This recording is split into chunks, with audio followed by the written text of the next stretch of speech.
ओम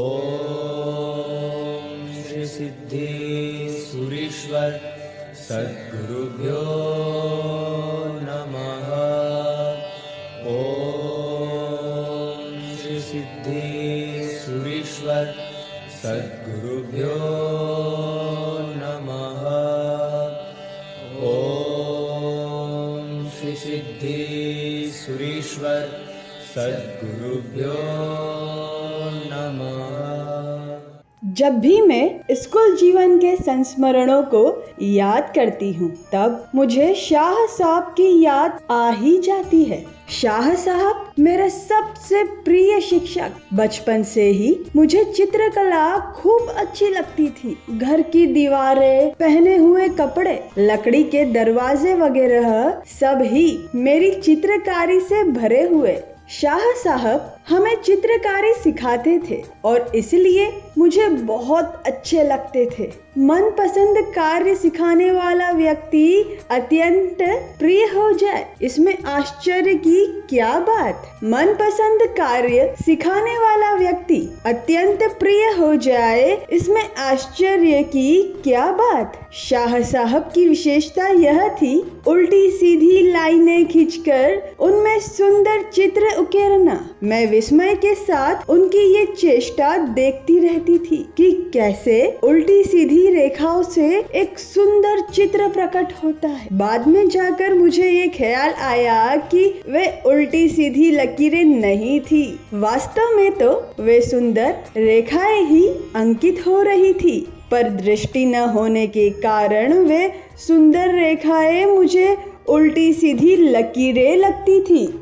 परम पूज्य आचार्य भगवंत श्री सिद्धेश्वरीश्वर जी महाराजा का मेरे जीवन में पदार्पण हुआ और आश्चर्य घटित हुआ। मानो उल्टी सीधी रेखाओं से सुंदर चित्र उभर आया हो। दादा के आगमन के पश्चात मैंने अपनी जिंदगी का बखूबी आनंद उठाया है। भले बुरे प्रसंग तो जीवन में पहले भी घटते थे, परंतु वे आड़ी तिरछी लकीरों की तरह ही रह जाते थे। दादा की कृपा से ऐसी दृष्टि मिल गई है कि अब प्रत्येक लाइन मूल चित्र का अंग बनकर मूल चित्र को समृद्ध करती है। जीवन में दादा के आगमन से इंद्रधनुषी आनंद का अनुभव हुआ है। इंद्रधनुष का कोई रंग किसी को अच्छा न लगे, यह संभव हो सकता है, पर उस रंग के बिना इंद्रधनुष पूर्ण नहीं बनता।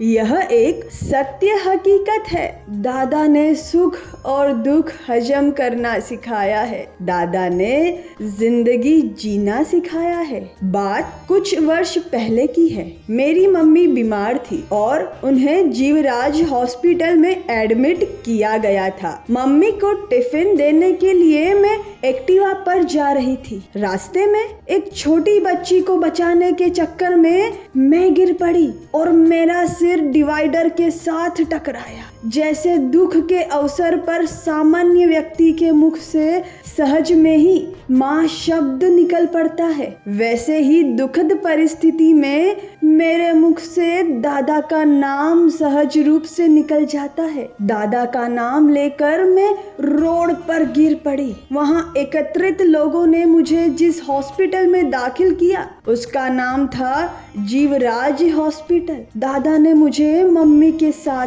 ही रखा। हॉस्पिटल में 2 घंटे मैं बेहोश रही। ट्रीटमेंट चालू होने के बाद मैं होश में आई। MRI की रिपोर्ट में इतना आया कि सिर में कोई गंभीर चोट नहीं लगी है, पर पैर और नितंब के भाग में फ्रैक्चर हुआ है। मात्र ऑपरेशन से काम नहीं होगा, प्लेट डालनी पड़ेगी, स्क्रू डालने पड़ेंगे। इस तरह की बातें संबंधियों के साथ हुई। हॉस्पिटल में जाने के बाद डॉक्टर जो कहे उसमें हाँ मिलाने के अलावा अन्य कोई उपाय होता भी है क्या?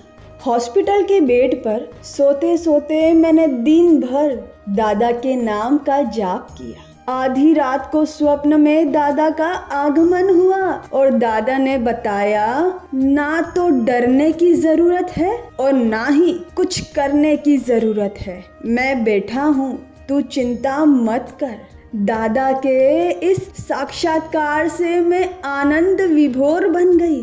दूसरे दिन मैंने स्पष्ट रूप से कह दिया कि मैं प्लेट डलवाने वाली नहीं हूँ। मेरे परिजनों तथा डॉक्टर ने मुझे मनाने का बहुत प्रयत्न किया। डॉक्टर ने तो यहाँ तक डरा दिया कि यदि प्लेट नहीं डलवाओगी तो जिंदगी भर की कसर रह जाएगी। अब इन डॉक्टरों को कौन समझाए? मेरे दादा बैठे हैं, फिर क्या होने वाला है? सचमुच मैंने कुछ नहीं करवाया। डॉक्टर की बात गौण करके मैंने अपने दादा की बात स्वीकार की और उनकी कृपा से, उनके प्रभाव से मैं आज तक बिल्कुल स्वस्थ जीवन जी रही हूँ। हर सांस में सुमरू तुझको गुरु, उच्छ्वास में तुझको मेरे नाथ, सपने में तेरी यादें मुझे आकर भिगाए मेरे नाथ, आकर भिगाए मेरे नाथ।